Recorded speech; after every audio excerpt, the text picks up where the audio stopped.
una vez al día, digamos, ida y vuelta, le significa 15,000 pesos más. Y resulta que si se gana el salario mínimo, va a recibir 38,000 pesos más.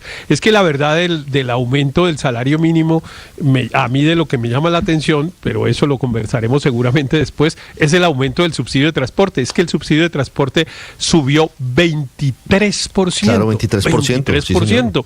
Esa es una cifra muy alta, que no está compensada, digamos, cuando uno pregunta por qué pudo haber subido, pues normalmente esto está atado al costo del transporte colectivo, pero pareciera que hay una especie de, comillas, subsidio, justamente a lo que hablaba Luis Ernesto, a la motocicleta, porque efectivamente andar en motocicleta se volvió más costoso porque el aumento de la gasolina pues ha sido muy alto, y pareciera que en el gobierno pensaron en esa circunstancia cuando resolvieron subirle 23% de subsidio al subsidio de transporte, lo cual genera un incentivo para lo que estaba diciendo Luis Ernesto, que es que ya con 200,000 pesos, si usted dice, bueno, mi salario es 1,430,000, pero me dan 200,000 de subsidio de transporte, pues yo hoy pregunto cuánto vale un crédito para comprar una motocicleta y compro la motocicleta, sí. y compro la motocicleta, claro. Entonces, en realidad estos dos temas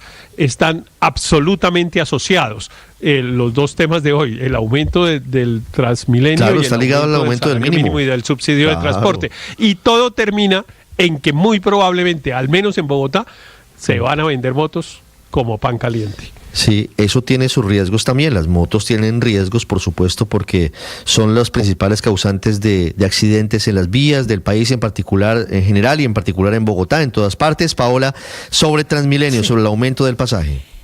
Mire, no tiene ningún sentido esa comparación que estamos haciendo de, bueno, entonces lo mucho que se benefician las personas porque solamente subió menos la tarifa de Transmilenio. No, pero es que resulta que Transmilenio no lo usan únicamente quienes se ganan el salario mínimo, que es una minoría de los trabajadores, porque la gran mayoría de trabajadores en Colombia, 10 millones de personas, ganan menos de un salario mínimo y están en la informalidad.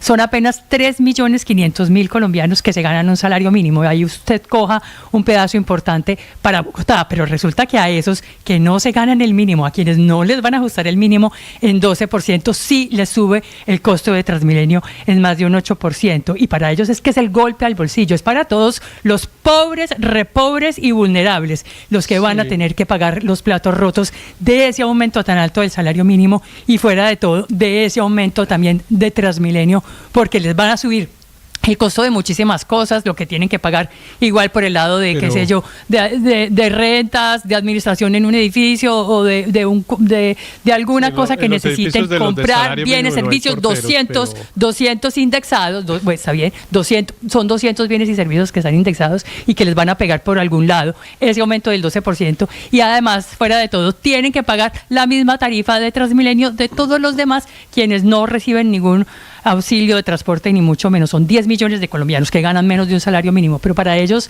no se piensa, en ellos no se piensa tanto así, Héctor, que usted solamente está comentando de aquellos que ganan el mínimo y que montan en Transmilenio, que por lo demás son la minoría, ¿no? Pero esa es otra discusión, ¿no? Después de las noticias, de La Guajira, Paola, pero tranquila, vamos a hablar de mínimo.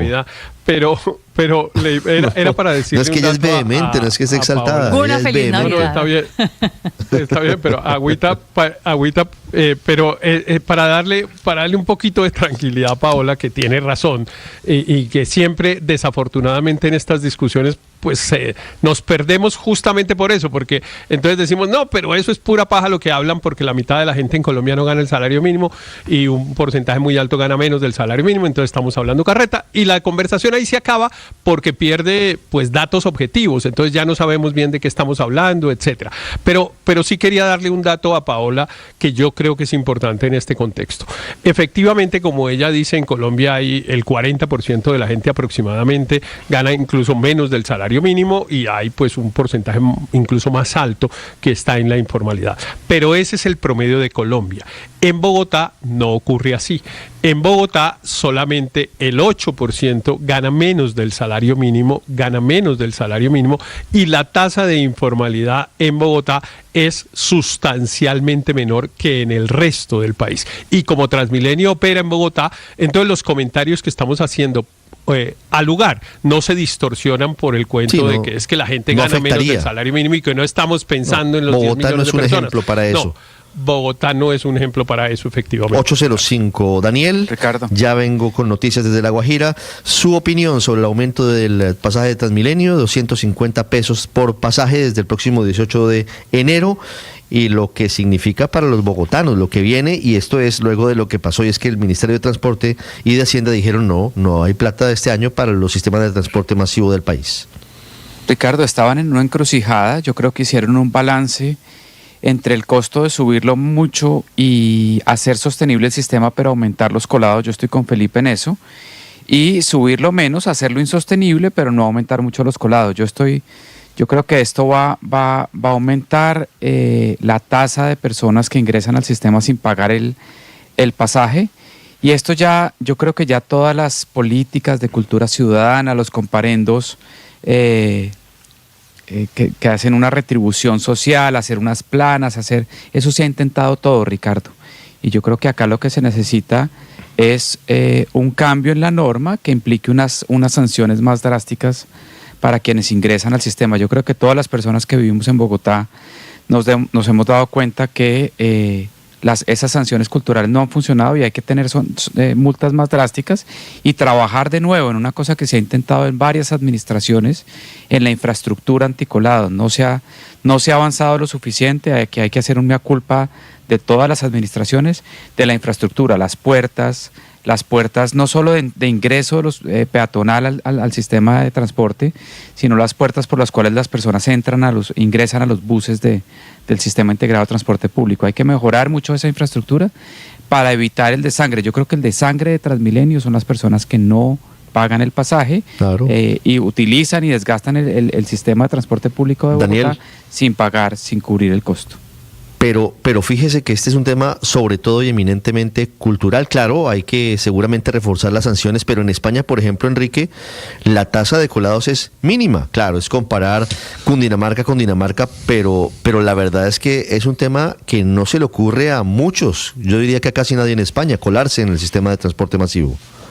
Yo creería que es una cuestión de cultura ciudadana y no tanto de poder adquisitivo. Es verdad que el poder adquisitivo en España es distinto, pero en la gran mayoría de las estaciones de metro, puesto que los autobuses funcionan de otra manera, aquí ya es imposible colarse porque hay que entrar por donde está el conductor y no sería posible colarse, pero en el metro la gran mayoría de las estaciones de metro no tienen vigilancia o tienen una escasa vigilancia. La de mi propio barrio no tiene vigilancia. Uno podría saltar el torno y para entrar no hay demasiados controles de vigilancia por parte del personal de metro. Lo hay en las grandes estaciones, Cuatro Caminos, los grandes nudos de comunicaciones, pero en realidad la gente no se cuela supongo que porque siente que no debe hacerlo, porque sabe que no debe hacerlo.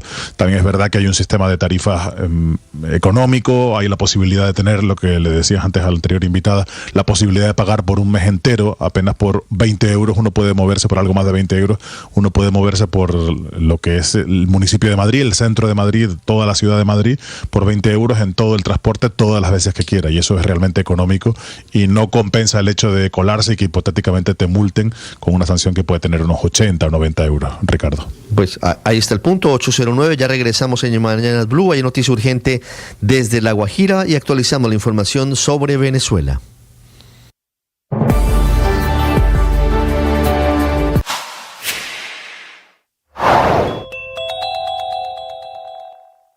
Ocho sismos, el primero a las 7:52 de anoche, de magnitud 5.1 grados con epicentro en Tarazá. Se sintió muy fuertemente en Medellín y en parte del departamento de Santander. Luego el Servicio Geológico Colombiano reportó varias réplicas, 6 temblores menos fuertes en Tarazá y otros 2 movimientos en Vigía del Fuerte en Chocó de 3.1 y en Dabeiba de 2.6. Reportan las autoridades que por ahora no hay ningún daño ni emergencia alguna por estos movimientos.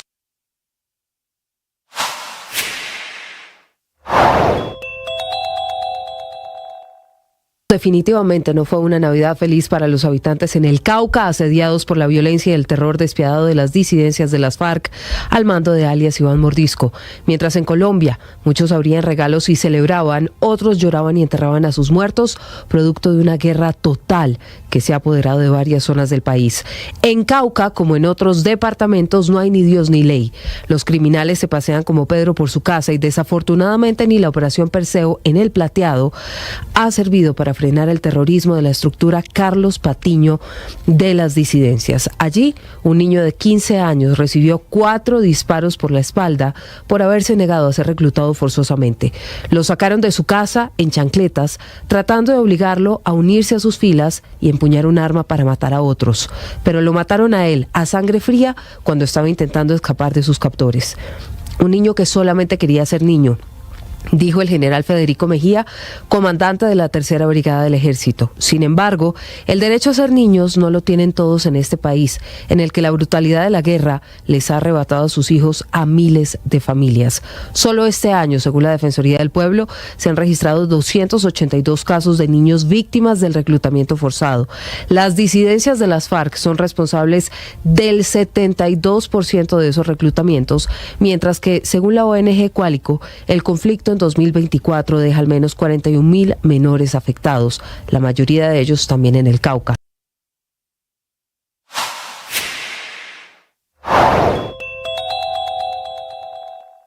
El golpe será de 250 pesos más, es decir, quedará en 3.250 pesos el costo, la tarifa del pasaje del sistema de transporte público en Bogotá. Esto incluye Transmilenio, Transmicable, SITP. Sin embargo, es muy importante aclarar y contarle a la audiencia que esta medida o este aumento más bien empezará a regir a partir del 18 de enero, por lo que los bogotanos tendrán todavía un rango de unas 2-3 semanas para adaptarse y pues para ajustar sus presupuestos a estos nuevos costos del sistema de transporte público en Bogotá. Además, en este momento, Ricardo, la Alcaldía de Bogotá y el sistema de Transmilenio están anunciando que a partir del 20 de enero también los bogotanos tendrán una nueva tarjeta habilitada dentro de la oferta de acceso a los pasajes de Transmilenio, en la que podrán comprar cerca de 65 pases por 125.000 pesos, lo que les representaría un ahorro bastante importante a los bogotanos que deseen comprar, digamos, directamente.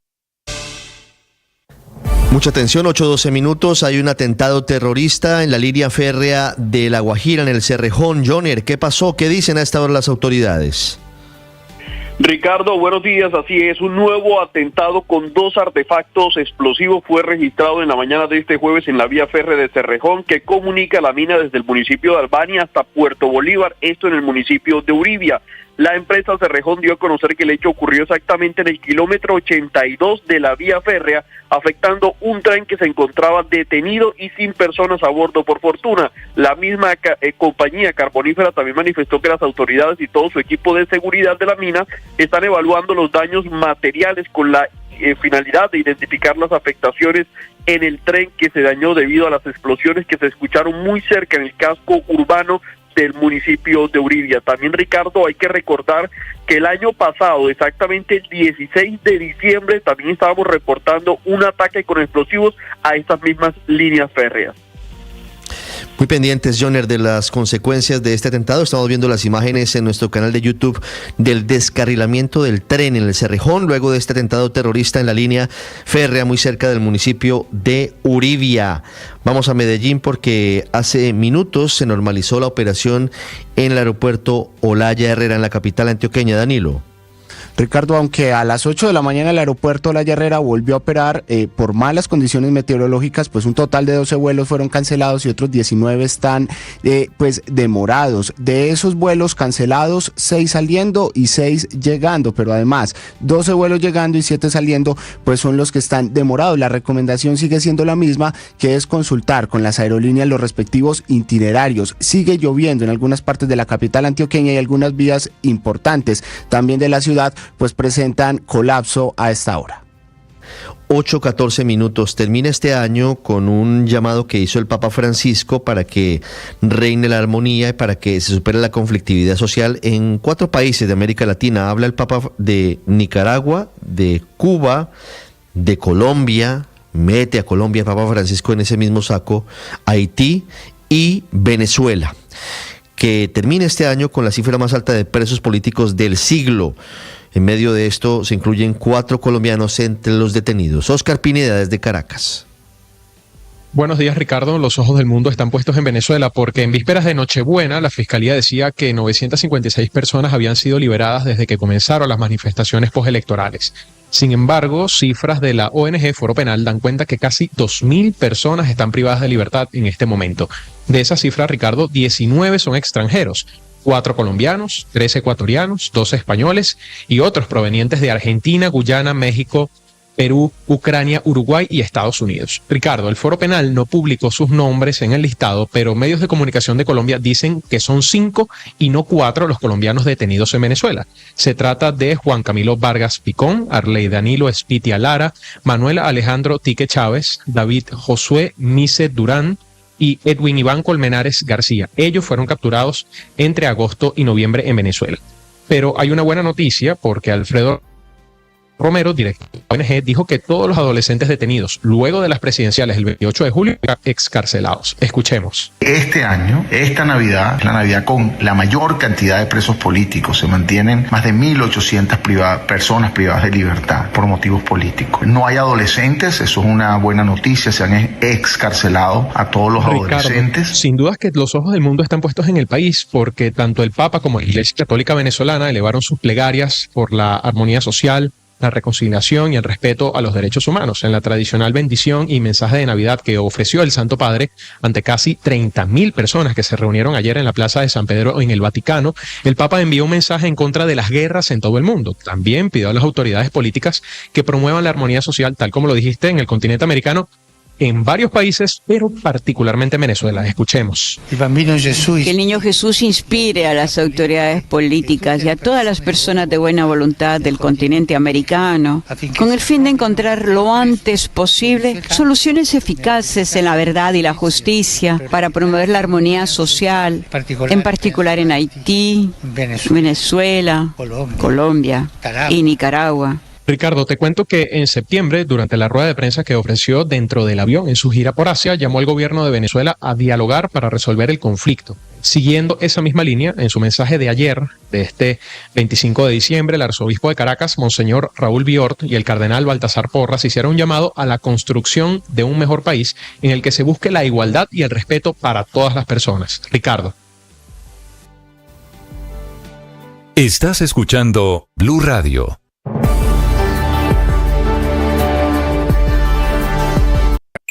Escanea este código y suscríbete a nuestro canal de YouTube, @Blue Radio Co. Y disfruta y participa de la programación de Blue Radio. Blue Radio, le ponemos cara a la radio. Blue Radio, la alternativa. Hola, soy Ricardo Orrego. Siempre estamos conectados todo el año aquí en Blue. Pero esta vez les quiero desear unas felices fiestas, que compartan en familia, que disfruten este tiempo de calidad con quienes aman. La época de diciembre, la época festiva, es para darnos abrazos, para recordar cuánto nos amamos, para entender que la familia es lo más importante. Disfruten, tengan una feliz Navidad y claro, un próspero 2025. Siempre que sea un mejor año, siempre conectados con Blue. 1 millón. 1 millón. 1 millón de noticias, sueños, emociones. 1 millón de seguidores. 1 millón de seguidores. 1 millón. Decirlo suena fácil. Lograrlo es de trabajo. Mucho trabajo. Ya somos más de 1 millón de suscriptores en nuestro canal de YouTube. Y sumando, 1.010.000. Sumando, 1.020.000. Y sumando. Blue, más que radio.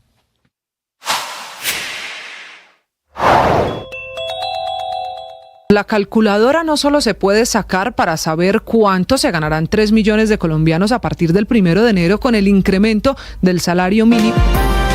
El aumento del salario mínimo para el año entrante será del 9,54%. Lo expide vía decreto el gobierno del presidente Gustavo Petro. Lo anuncia el 24 de diciembre desde Zipaquirá, el jefe del Estado. En la práctica, el aumento del subsidio de transporte es superior al 20%. Haciendo el consolidado, el salario mínimo queda en un poco más de 1.600.000 pesos, incluyendo ese ítem adicional. El doctor Bruce McMaster es el presidente de la Asociación Nacional de Empresarios, de la ANDI, que reaccionó ese mismo día después del anuncio del presidente Gustavo Petro, hablando de lo que significa, de los riesgos que puede tener este incremento para la economía colombiana. Doctor McMaster, buenos días. Buen día, Ricardo, a usted y a los oyentes de Blue. Muchas gracias, doctor McMaster. Quiero preguntarle por la explicación del primer párrafo de ese mensaje que usted le responde al gobierno nacional como consecuencia de este decreto del aumento del salario mínimo. Usted dice que las decisiones populistas terminan siendo fiesta de pocos días y hambre hacia el futuro. ¿Por qué lo dice? ¿A qué se refiere esto? ¿Cómo puede traducirse en lo que usted llama hambre hacia el futuro, este aumento del salario mínimo? Ricardo, yo creo que en términos generales las decisiones populistas cumplen con esa regla y por eso lo mencioné. Claro que lo saqué en el contexto de la conversación que se estaba dando de salario mínimo. Pero el aumento de salario mínimo, Ricardo, es una de las decisiones más complejas que hay para tomar, no solamente para los empresarios, es en realidad para los trabajadores y para el gobierno nacional. Por eso existe la mesa de concertación que trata de producir un equilibrio entre las diferentes variables y entre sus posibles efectos. Por eso existe, si no, no valdría la pena hacerla, no valdría la pena que existiera y no nos preocuparíamos sino por tratar de aumentar el salario al máximo posible, que es una de los objetivos primordiales, por supuesto, cuando se habla de aumento de salario mínimo. El tema es que el salario mínimo tiene otros efectos que terminan eventualmente siendo costosos. Entonces, nosotros de alguna forma lo que creemos es que cuando el aumento es exagerado, termina generando, por supuesto, efectos muy importantes que en el caso de la economía se concentran mucho en las pymes, en las pequeñas empresas, en los emprendedores, en las compañías o en las empresas que están en el campo y que son fincas o que son agricultores o que son ganaderos, que además tienen unos niveles de informalidad muy, muy grandes. La verdad es que luego aparecen también efectos relacionados con la inflación que nos preocupan. Ustedes saben, ya vieron ustedes hoy, por ejemplo, el incremento en el Transmilenio, y ese es uno de los múltiples que se nos van a venir de aquí en adelante, que terminan afectando sobre todo a las personas. Y es que la inflación afecta especialmente a los hogares más vulnerables. Y es claro que cuando se presenta una inflación durante el año, digamos, los hogares van perdiendo poder adquisitivo, y esto termina siendo, sin duda alguna, algunos economistas lo llaman, el impuesto más regresivo. De manera que es una decisión complejísima que tiene, por supuesto, estas implicaciones de las cuales estoy hablando ahorita, y el incremento que hubo pues fue un incremento que nadie estaba esperando, no lo estaba esperando ni las centrales de trabajadores. En algún momento cuando nos hablaron a nosotros en las negociaciones nos hablaban de que ellos estaban dispuestos a llegar hasta el 9%, fíjese usted, y terminó siendo inclusive el 11% que menciona usted, efectivamente, cuando es compuesto en términos de sumar el salario básico más el subsidio de transporte, de manera que a eso se refiere, digamos, toda esta reflexión. Sí, doctor McMaster, también se señala cuando hay estos aumentos del salario mínimo. Ya había ocurrido en 2021, para el 2022, a finales del 21, quiero decir, finalizando el gobierno de Duque, tal vez un incremento cercano al 10% del salario mínimo, que esto puede frenar la generación de empleo. Ya hay hoy estadísticas, cifras que demuestren efectivamente de qué manera un aumento del salario mínimo como el que se decretó en las últimas horas o como el que se ha decretado en otros momentos, doctor McMaster, definitivamente frena la generación de nuevos empleos. Esta mañana oía a Felipe, que hablaba de ese aumento en particular. La gran diferencia es que ese incremento en ese instante se estaba produciendo en un momento en el cual el país tenía una inflación que crecía. Fíjese usted que todos los años teníamos una inflación que cada vez era mayor. De hecho, al año siguiente hubo una inflación que fue de más del 13%, cuando hubo el aumento del 10%. Estamos viviendo hoy un fenómeno en el cual afortunadamente la inflación se está reduciendo, y eso es buenísimo para los hogares colombianos. Y fíjese usted que entonces lo que tenemos es que este aumento termina siendo un poco más del 100%, digamos, de la inflación de este año, y un poco más del 260% de la inflación esperada para el año entrante, lo cual sin duda alguna, digamos, genera algunas preocupaciones en el mundo de lo económico. Pero le voy a decir una cosa, Ricardo, la pregunta que nos tenemos que hacer no solamente es alrededor de la pérdida de empleo, sino de la pérdida de empleo formal, de dónde se generan las mayores informalidades. Y le quiero decir, el caso, digamos, más dramático es el caso de un restaurante pequeño, el caso de un taller pequeño, el caso de un emprendedor o el caso de una pyme que eventualmente contrata 2, 3 o 4 personas y que tiene que tomar la decisión el año entrante de ver si es capaz de pagar el salario mínimo. Y en ese caso se presenta justamente un dilema de si paga el salario mínimo o si le ofrece eventualmente, porque no le alcanza, porque la rentabilidad no da, porque el tamaño del negocio no da, si le ofrece remuneración por fuera del salario mínimo informal a los trabajadores. Ya tenemos que 6 de cada 10 colombianos hoy en día están en esa condición. La informalidad en Colombia, usted sabe, es de cerca del 60%. Entonces eso significa que lo que estamos es presionando a esas pymes a que eventualmente consideren la posibilidad de no contratar de forma formal a los trabajadores, sino de ofrecerle trabajo informal. Y eso tiene una gran cantidad de consecuencias, especialmente para los trabajadores.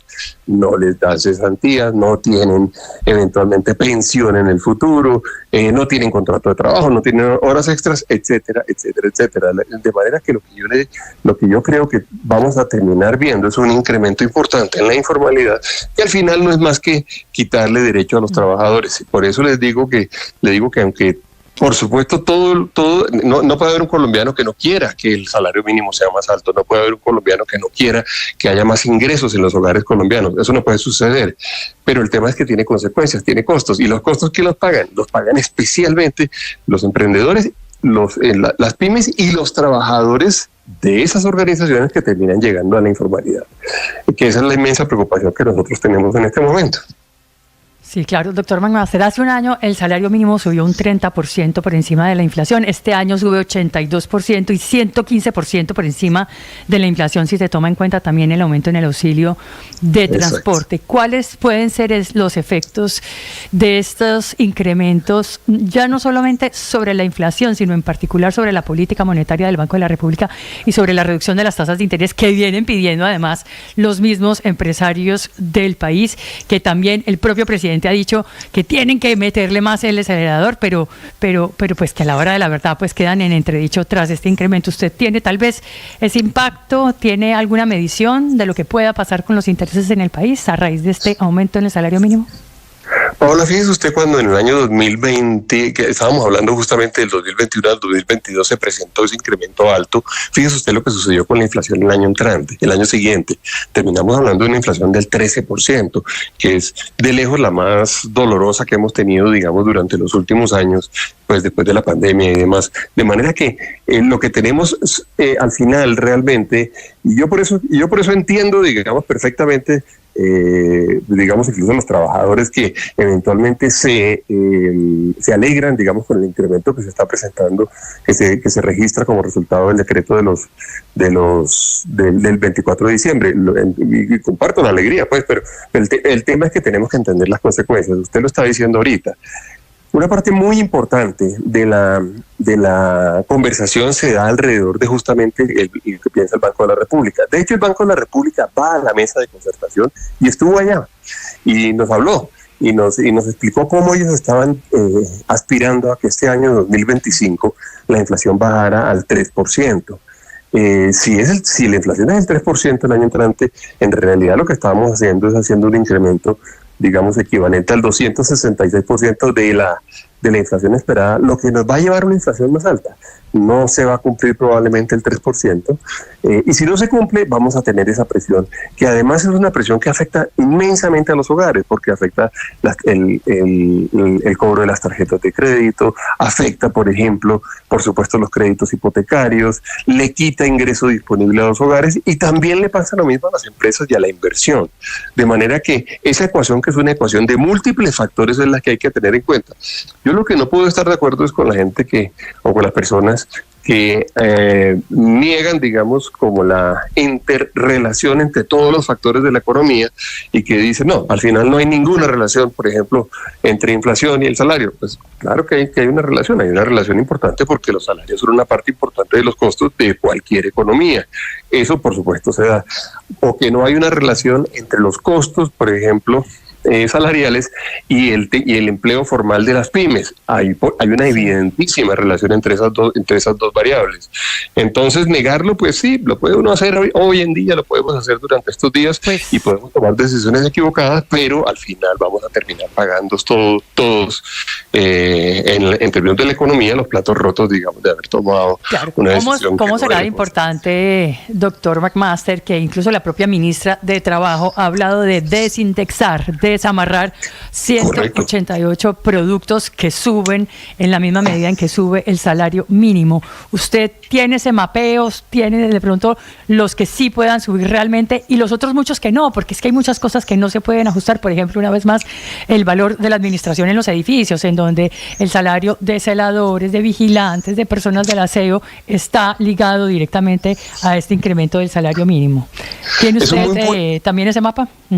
Es un muy buen ejemplo, Paola, y de hecho le debo decir que en todas las conversaciones de la mesa ella lo mencionó siempre, porque ella es consciente y el gobierno es consciente de cómo se afecta la inflación por los temas que usted está planteando. Los más notorios son justamente los que tienen que ver con o decisiones, digamos, casi que de ley, en donde se habla de un número de salarios mínimos, digamos, relacionado con el precio o con el ajuste que se pueda producir en un año, o decisiones contractuales también, en donde se dice el precio subirá de acuerdo con el incremento del salario mínimo, o lo que usted menciona, los precios que están relacionados directamente con el costo de la mano de obra.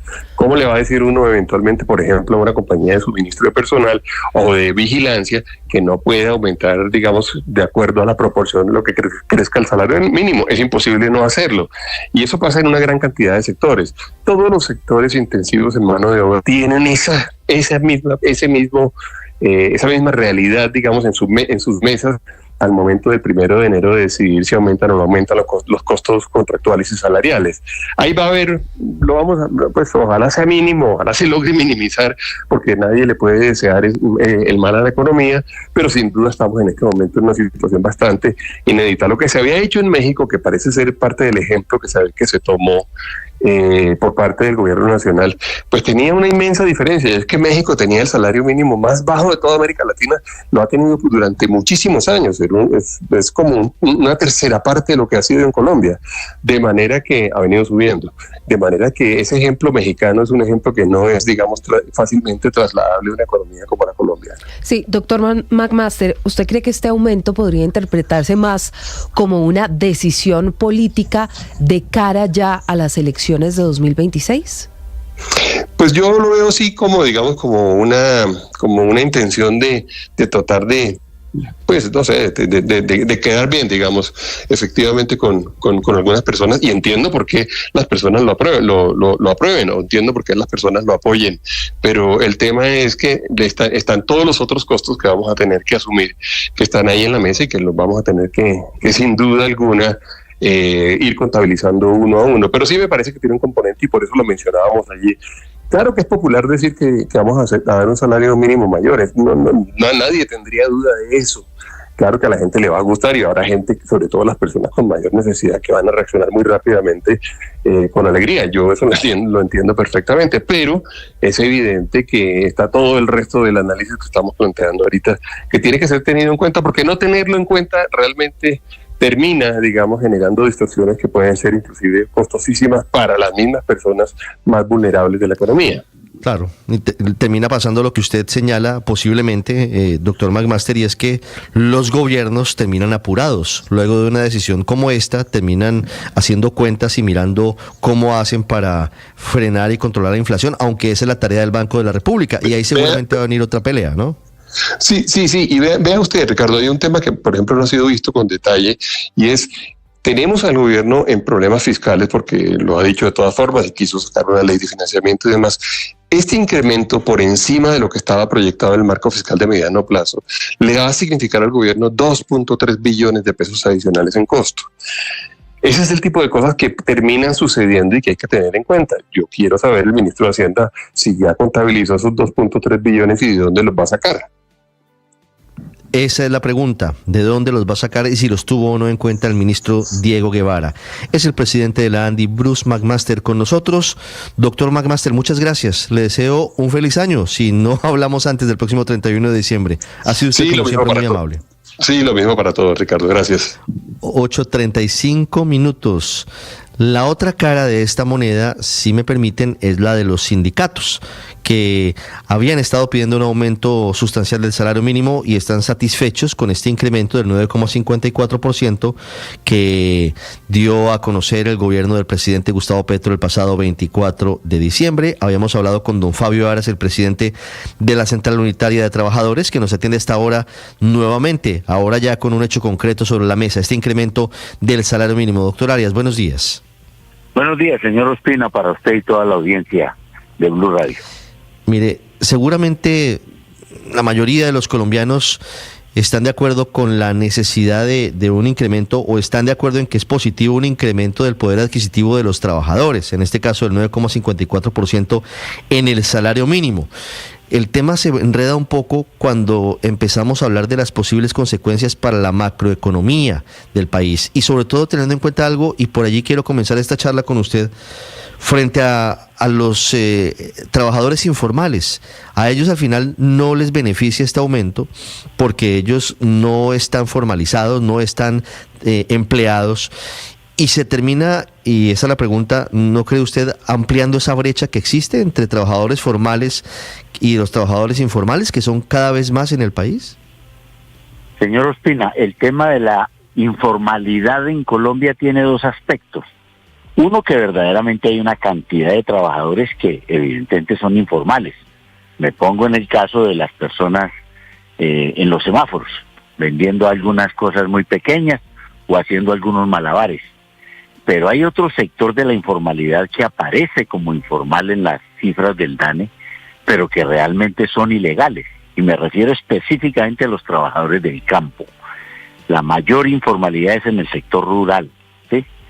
En estos cosechadores o en estos sembradores, de acuerdo exactamente a la temporalidad que tengan la producción en el campo.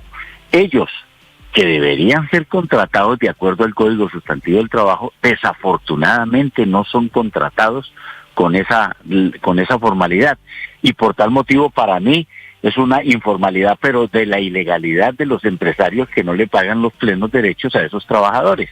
Claro, hay poca autoridad en esa situación de controlar y regular a esos empresarios que no cumplen con la ley. Pero esa informalidad no es una informalidad. Ahí debería llegar el Ministerio de Trabajo, llegar el Ministerio de Trabajo, don Fabio, a poner multas y a sancionar a las empresas que incurran en esas prácticas. Por eso hay un aspecto importante en la reforma laboral que trata inmediatamente de regular toda la actividad del sector agropecuario, especialmente en cosecha en cosecha y siembra del sector agropecuario, para que esos jornaleros le reconozcan esos derechos. Es decir, aquí hay una actividad del gobierno que intenta resolver un problema no tanto de informalidad como sí verdaderamente de ilegalidad. Nosotros creemos en eso y por eso hemos venido respaldando la reforma laboral, a ver si logramos que la formalización laboral llegue al campo.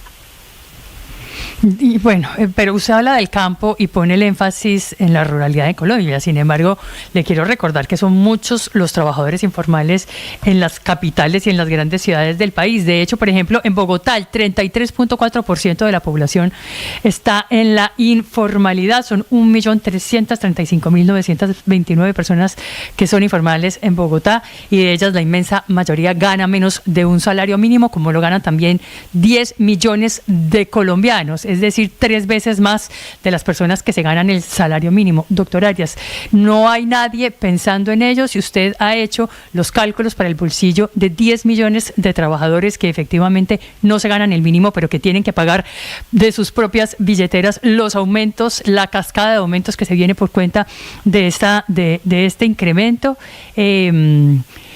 ¿Tienen ustedes esa consideración o definitivamente no piensan en la inmensa mayoría de los colombianos trabajadores del país? Por supuesto que estas grandes desigualdades que hoy tenemos en Colombia tienen que buscarse soluciones para todos ellos. Hoy estamos hablando de la solución de unos trabajadores formales que ganan un salario mínimo que es de los más bajos que hay en América. México tenía hace 5 años un salario mínimo menor que el de Colombia, y hoy afortunadamente tienen un salario mínimo mayor que el de Colombia, cosa muy positiva porque ellos evidentemente han hecho ajustes muy significativos en el salario, sin que ello haya significado grandes dificultades para la economía mexicana, que es lo mismo que nosotros estamos pidiendo aquí. Pero le quiero decir, aquí hay muchos empresarios que no le quieren reconocer a los trabajadores, entre comillas, de la informalidad, su relación laboral. Hablo, por ejemplo, de unos que todos conocemos en Bogotá, Vive 100. Vive 100 es de una multinacional, ¿sí?, mexicana además, de una multinacional Koala, ¿sí?, y esos trabajadores andan con el uniforme de Vive 100, pero son trabajadores, según el DANE, informales, cuando deberían ser formalizados, deberían ser contratados directamente por esa multinacional. Es decir, no estamos hablando aquí de una empresa de empanadas, ¿no?, de una multinacional, y sin embargo no reconoce. Es decir, en términos de la informalidad, también hay una cantidad de ilegalidades derivadas de los gobiernos, de las empresas multinacionales que no reconocen a los trabajadores. Claro, pero en este caso, y para finalizar, insisto en esto, doctor Fabio Arias, es cierto, la reforma laboral todavía no es ley, está en trámite en el Congreso de Colombia. Hoy no tiene dientes suficientes el Ministerio de Trabajo para actuar sobre esos casos que usted nos denuncia, que vemos en los semáforos, que no sé si este sea uno de ellos, usted nos dice que sí, pero hay muchos otros. No hay posibilidad hoy de contar con herramientas que permitan obligar a esas empresas a formalizar a esos trabajadores. Sí, desafortunadamente este Ministerio del Trabajo, el de Colombia, sí, ha sido un ministerio de tercera categoría dentro de todos los ministerios desde hace mucho tiempo. Recuerde que Uribe acabó con el Ministerio del Trabajo, y fue gracias a una lucha que desarrollamos desde las centrales obreras, inclusive con el respaldo de la OIT, hay que reconocerlo. Sí, se recuperó el Ministerio del Trabajo, pero sigue teniendo una gran debilidad institucional para resolver eso. El número de inspectores sigue siendo bajísimo en Colombia, si se compara exactamente con el de Brasil, para hablar aquí de un caso latinoamericano. Me dirán que será que es un sector más desarrollado que el nuestro, pero no importa. Desde el punto de vista de la inspección, nos faltan muchos, pero muchos inspectores, inclusive mucho más especializados, que desafortunadamente no existen en Colombia. No lo va a resolver este gobierno de primera hora. Lo que está haciendo con la reforma laboral es un avance en esa dirección, seguirá siendo relativa a su situación, pero si se aprueba la reforma laboral le puede dar un empujón fuerte a mejorar la inspección del trabajo en todos los niveles, y evidentemente que estos empresarios le reconozcan a sus trabajadores sus derechos. Es el presidente de la Central Unitaria de Trabajadores CUT en Blue Radio, doctor Fabio Arias, muchas gracias. Muchísimas gracias. Que esté muy bien. 8:43 minutos.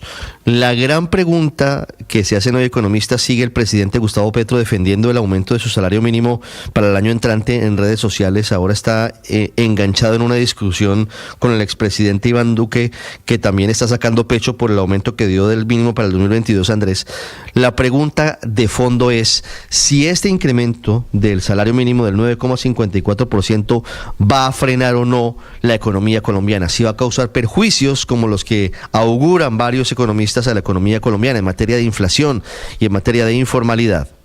¿Sabe qué me gustó, Ricardo, de la entrevista con el presidente de la ANDI, Bruce McMaster? Que él señala unos efectos que no se desconocen. Ahí hay efectos sobre la informalidad, sobre el trabajo, etcétera y todo, pero no tiene un tono catastrofista, que es un tono que he visto de parte de algunas personas y de parte de algunas personas cuyo criterio yo respeto y aprecio mucho en las últimas horas.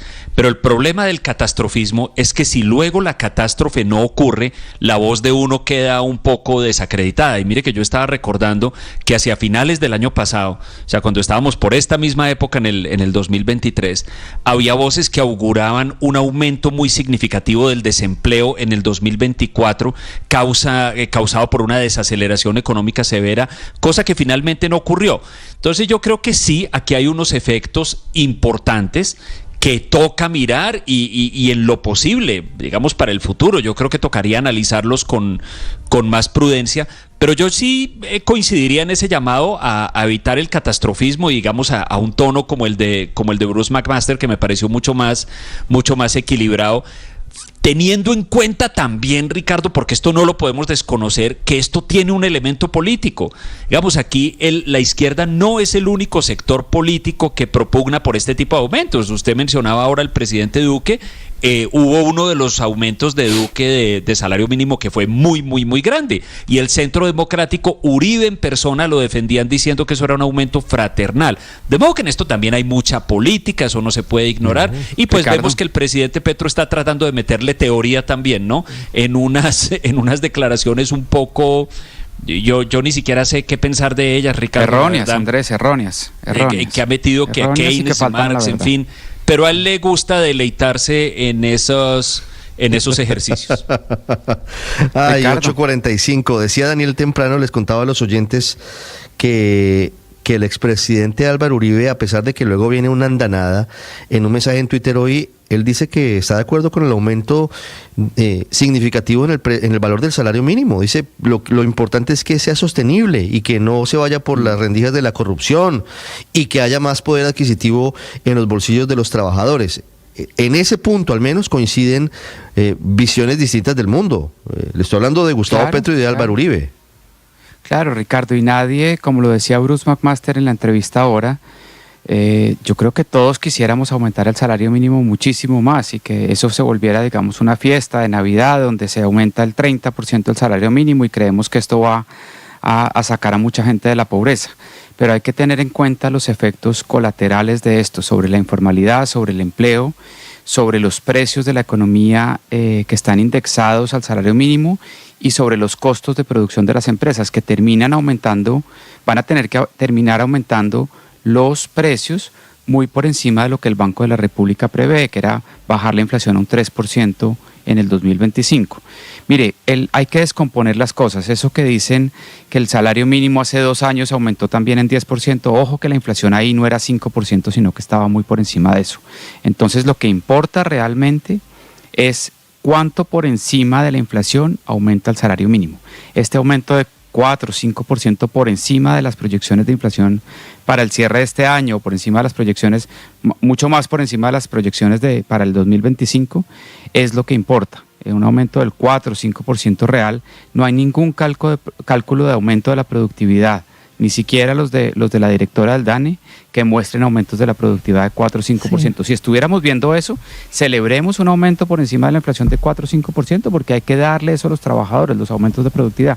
Pero si no, eso termina a la larga volviéndose más informalidad, más desempleo. Y déjeme acotar un poco lo que decía Andrés. Yo estoy de acuerdo que no hay que entrar en el catastrofismo y que esto entonces va a crear una recesión. Pero esos aumentos muy por encima del aumento de productividad del salario mínimo terminan a la larga acumulados en el tiempo y terminan dando al traste con la disminución del desempleo y la tasa de informalidad de la economía colombiana. Todos quisiéramos, de nuevo, déjeme terminar con eso, todos quisiéramos un aumento del 30, 40%.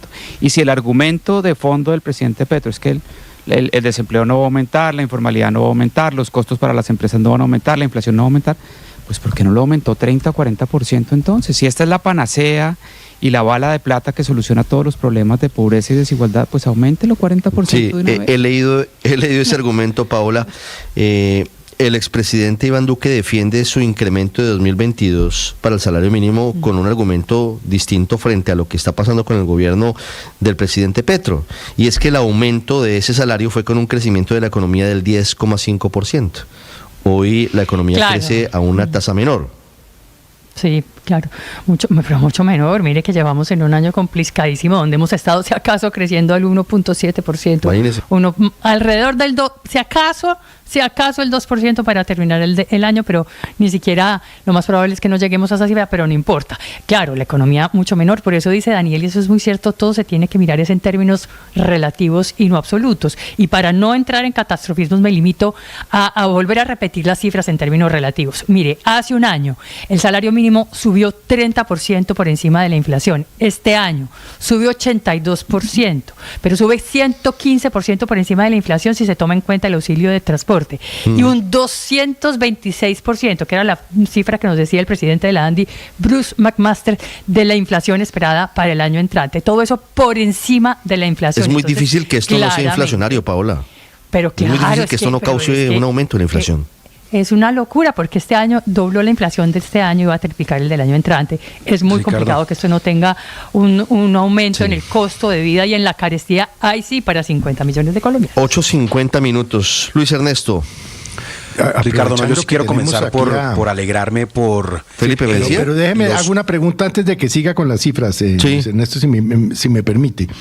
Es que aprovechando que tenemos aquí pues un profesor de economía como Daniel y obviamente Andrés que maneja muy bien el tema de la economía, ¿a mí me puede explicar alguien cuando el presidente dice que el trabajador es un costo imaginario para el empleador? No lo entendí. No, eso es una teoría que solo tiene Gustavo Petro en la cabeza. ¿Cómo puede ser Felipe? un costo imaginario? Por favor, ¿me pueden explicar? No vamos a entrar en unos detalles técnicos, pero Andrés lo señaló ayer en Twitter, Ricardo. El presidente Petro salió a decir que John Maynard Keynes no creía en la existencia del mercado laboral. Hágame el favor, el tamaño de la mentira que dice el presidente Petro por Twitter para justificar la verdad. El incremento. Pero bueno, yo no lo quiero calificar, pero ¿me pueden explicar es o no un costo imaginario? Porque yo no sabía. No, yo no sé de dónde sale eso, Felipe. La empleada que yo tengo aquí es un costo imaginario, eso yo no lo sabía. No solo no es imaginario, sino que en muchísimas empresas, en particular en las más pequeñas, es el costo más grande.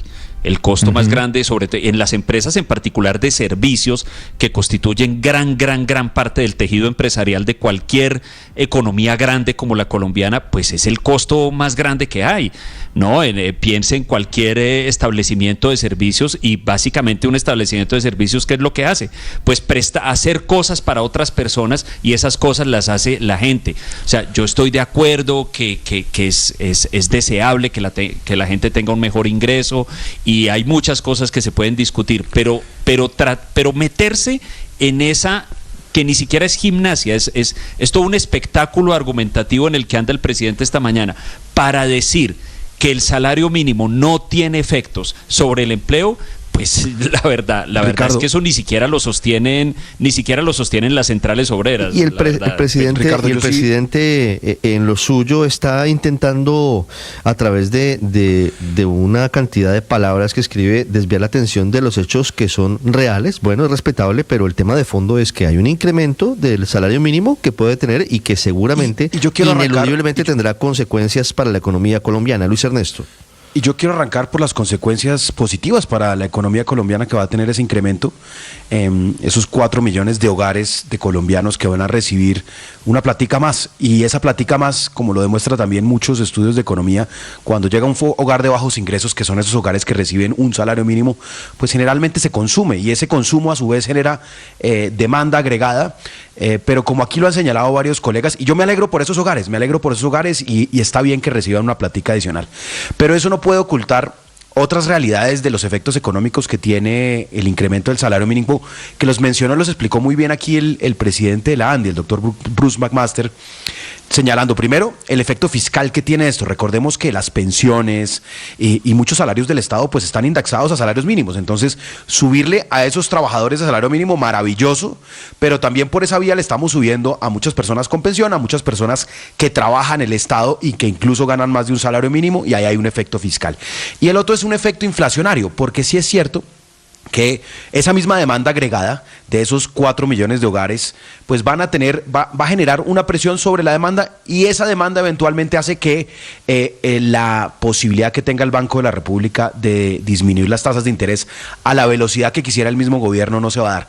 Pero en general, Ricardo, yo creo que es una buena noticia para el país. ¿Por qué? Porque al final esos 4 millones de hogares, que no son pocos, pues van a tener una capacidad de consumo mayor, van a tener una capacidad de ingreso mayor, y esperemos que las políticas, que ahí está el meollo de este debate, el debate no es cuánto es el salario mínimo, el debate es qué tan productivos son los colombianos, y la razón por la cual hay tantos colombianos, más de 10 millones que trabajan en la informalidad y que trabajan con menos de un salario mínimo, 10 millones, óigase bien, esas cifras las dio Paola aquí muy precisamente, y es que claro, ganando un salario mínimo hay alrededor de 3,5 millones de colombianos, pero hay 10 millones que ganan menos de un salario mínimo, y como es menos del mínimo, pues obviamente solo lo pueden hacer en la informalidad, en el rebusque, y lo que hace este incremento también es subirle la vara a ellos.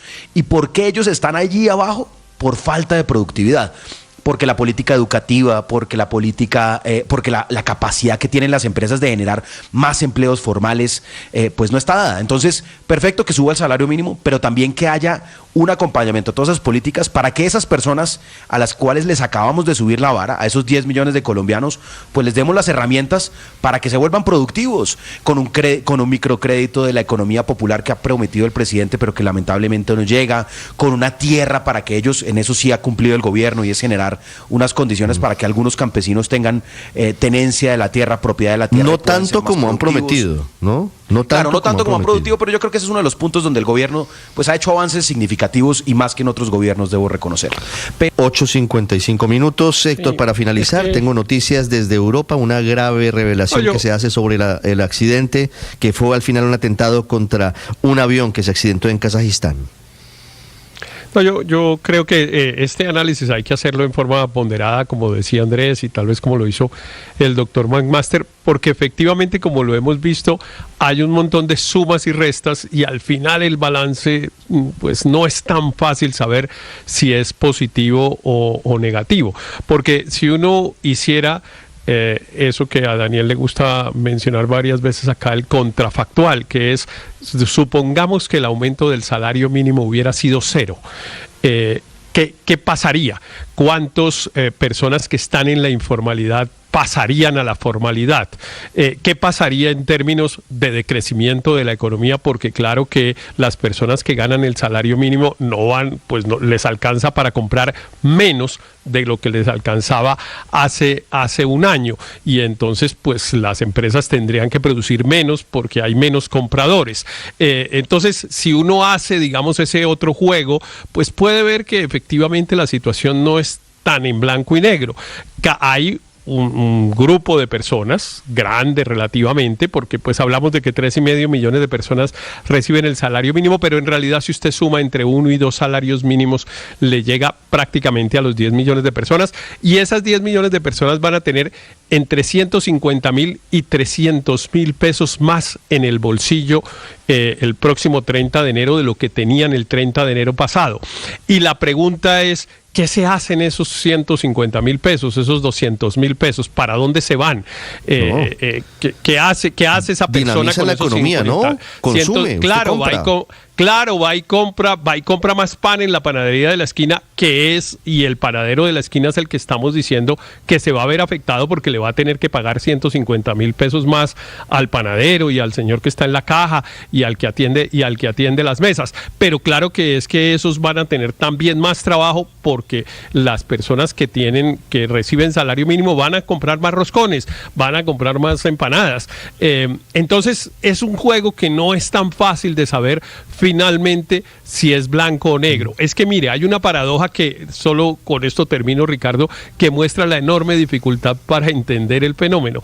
Los efectos negativos que se auguran de un incremento exagerado del salario mínimo se producen porque la economía se dinamiza muy rápido, porque entonces la gente gasta mucho y consume mucho, y el aumento del consumo aumenta los precios y aumenta la inflación y etcétera.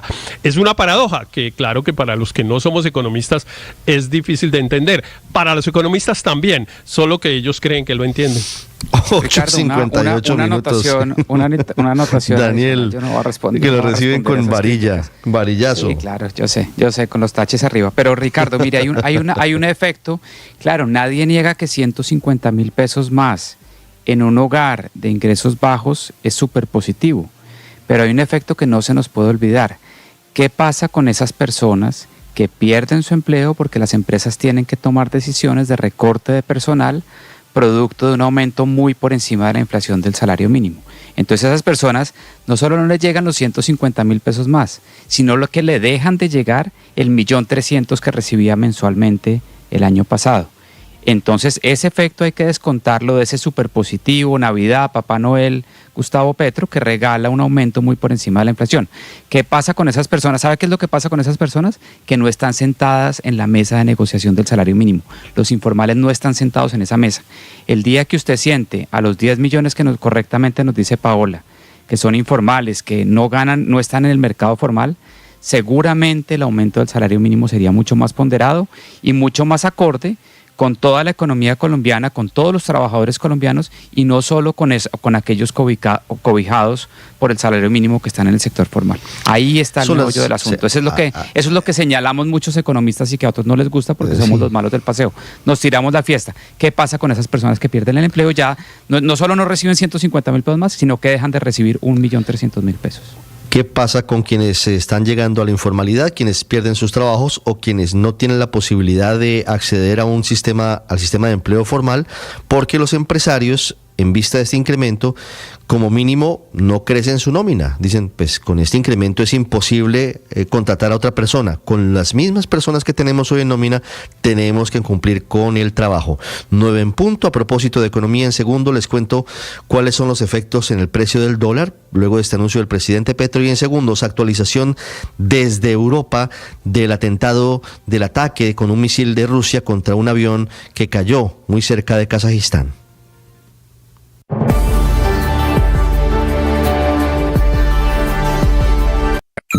Escanea este código y suscríbete a nuestro canal de YouTube, @Blue Radio Co. Y disfruta y participa de la programación de Blue Radio. Blue Radio, le ponemos cara a la radio. Blue Radio, la alternativa. Ahora usted puede opinar. ¿Qué es una buena noticia en medio de tantas emergencias? Gracias a los más de 2.100.000 personas que hoy posicionan a Blue nuevamente como la emisora número 1 de los colombianos. Es un gusto saludarlos. Gracias por escucharnos. Gracias por vernos. Esto es Blue, parte del juego. Más que radio. Nosotros necesitamos tener hábitos espirituales. Constantemente, en el oracional El Man está vivo, proponemos esas experiencias. Tener momentos para interiorizar, tener momentos para agradecer, tener momentos para constatar nuestra